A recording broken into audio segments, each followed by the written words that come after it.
За правилами справжньої риболовлі риба не клює з таких причин. Сьогодні занадто холодно. Сьогодні занадто спекотно.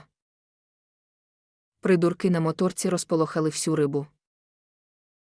Придурки на сусідньому човні перегодували рибу приманкою. Риба не реститься. Риба отруєна стічними водами. Тут клює тільки на домашніх опаришів. Ще не та пора року для риболовлі.